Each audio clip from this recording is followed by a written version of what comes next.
The man was called Dhu. It meant powder. It suited him. Powdery dust covered him like something left undisturbed in the darkest corner. His front teeth were broken. We chased him through the village sometimes, and he pretended to snatch us up. But he wasn't to touch us, we were told. He did odd jobs for my uncle. Odd man for odd jobs. He didn't jabber to himself like the village loon, or remain soiling in one place, as if in a prison of his own skin. But there was something about him, the whiff of something wrong.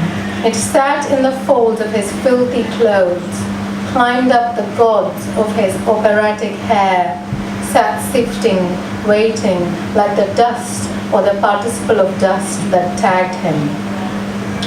When they found a rabid dog in the village, foaming in circles and mewling in the shadows, her hide hard-bitten, fur rotten, the wounds on her flesh flowering dark purple and weeping, Dhu was employed to kill her.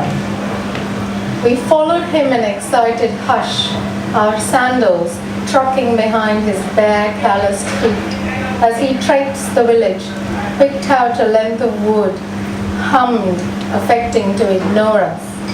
He tempted the dog into a fallow field with a piece of rubber piping. I remained at watch at the field's edge long after my friends went home. The dog, lying on the coarse grass, the rubber locked in her jaws, strained from Dhu, who scarred my vision like a picture scribbled on the retina in hellish ink. He set to beating the dog to death. With each strike of the log, at the moment of connect, a needling sound emerged, a yelp of a yelp, a parody of a bark stretched, a howl through a tunnel, a spiraling wail, the loon and the moon scratching his face with bloodied fingernails. How could the dog make such a sound with both her jaws clamped so to the pipe? Who was in there squeezing out anguish through the domed cage of her ribs, her hollow throat?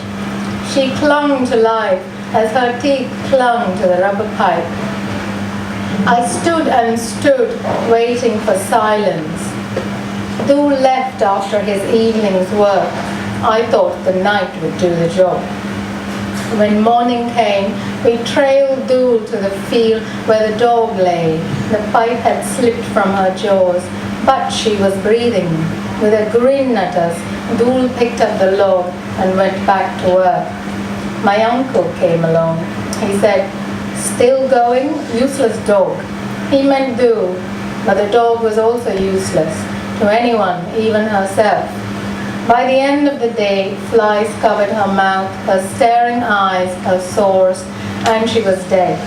It was a week before the body was removed, perhaps by a Harijan in the night.